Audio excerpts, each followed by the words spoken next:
Hi everybody, it's Lois from Fitness Coaching. I hope everybody can hear me today. So we are doing our first episode of hashtag Ask Lois, talking about all different health questions. So we send out a poll to a whole bunch of clients and a whole bunch of people in our network and had them reply back with some questions. So I hope if you have any questions, you can ask me here live, or you can submit your questions to Lois Fitness Questions at Gmail, and my website person will collaborate all of them and send them to me, and then I'll answer them live on the air. So my first question that I got is where to start. So here's the thing. A good personal trainer, no matter if you work with us or you work with somebody at your local gym, or if you find someone online, a good trainer is going to ask you about your goals first, what your lifestyle is, what your commitment level is to getting the goals on in the first place, and talking about putting together a realistic program that's good for you.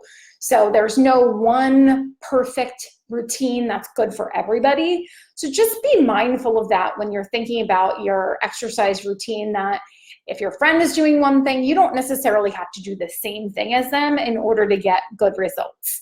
Everybody's body is different. So go with what's going to work for you, what you like, and what you enjoy. So a friend of mine recently said to me, I hate exercise. And I was like, okay, what activity can you tolerate? And she's like, well, I used to dance. And I said, well, why don't you do that? And she said, I didn't even think about that. So find something that you like, that you enjoy, that would be fun for you to do, and do it, and do it a lot. American Heart Association recommends 150 minutes a week. Make sure that you're doing that. All right, hopefully I answered that question really well. If you need more elaboration, shoot me an email, I'll reply. So the next question I got was, should I work out under stress? So in my opinion, I guess they said they elaborated and said, is it a good idea to work out when feeling mentally stressed? Here's the thing. Yes, a big, astounding yes, please. Exercise releases endorphins. So when you release endorphins, it also releases feel-good hormones. And feel-good hormones make you feel better. And like magic, you become, from stress, you become more productive, finding more time for your spouse, finding more time for your kids, even your dog or yourself. So being mindful that, yes, absolutely. If you're feeling stressed, oftentimes it's pent up emotions that you're not feeling and that you're not releasing into the world. There's no bad emotions. So being mindful that when you're under stress, sometimes we call that an umbrella term, and instead of just calling it stress, call the emotion what it really is. I'm angry right now. I'm happy right now. I'm bored, whatever the emotion is, and feel that actual emotion. And then the stress umbrella starts to disintegrate and kind of go away, or the stress bubbles kind of go away. Next question we had are, what are the best foods to eat before a workout? Well, you shouldn't eat within an hour of working out because it actually takes time for your body to metabolize food.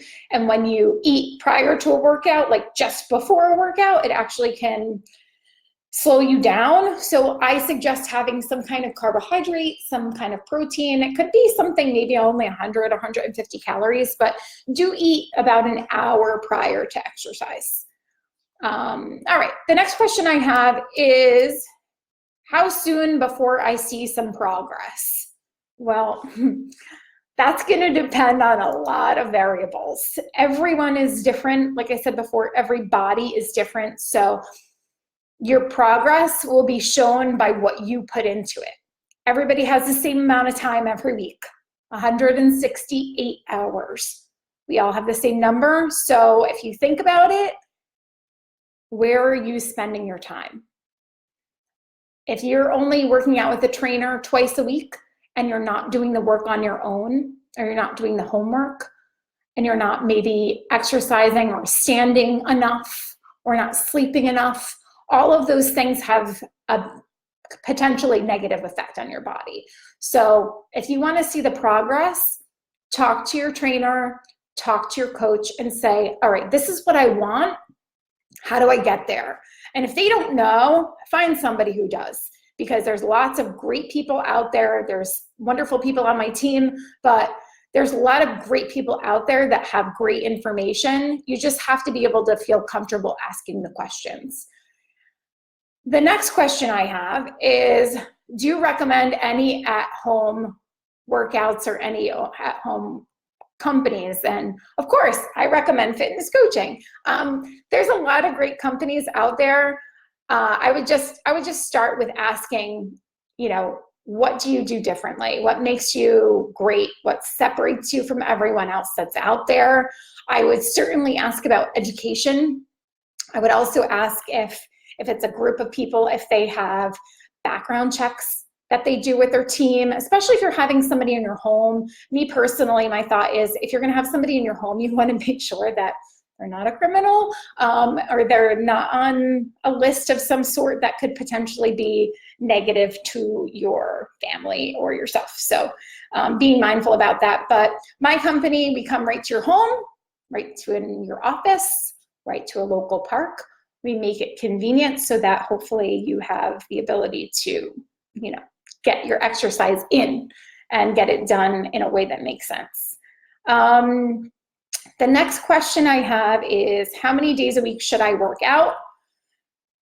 Again, 150 minutes a week is what's recommended by the American Heart Association just to maintain good health.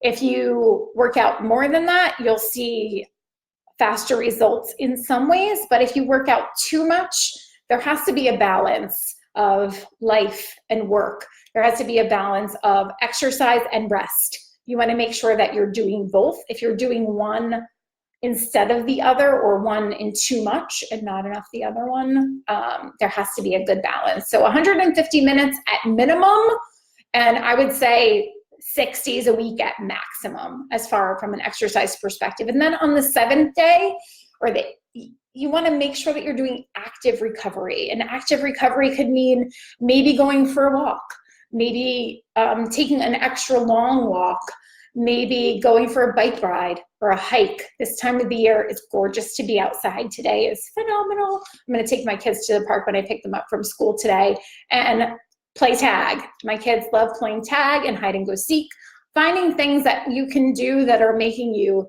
active without necessarily specifically exercising. So anyway, I hope this was helpful for you. You can chime in with any questions that you have, or if you don't want to chime in here, if you want to email them, that's perfectly fine too. And I hope this was helpful. So have a great rest of your day. Get outside, be active, and I will be on again probably in another week.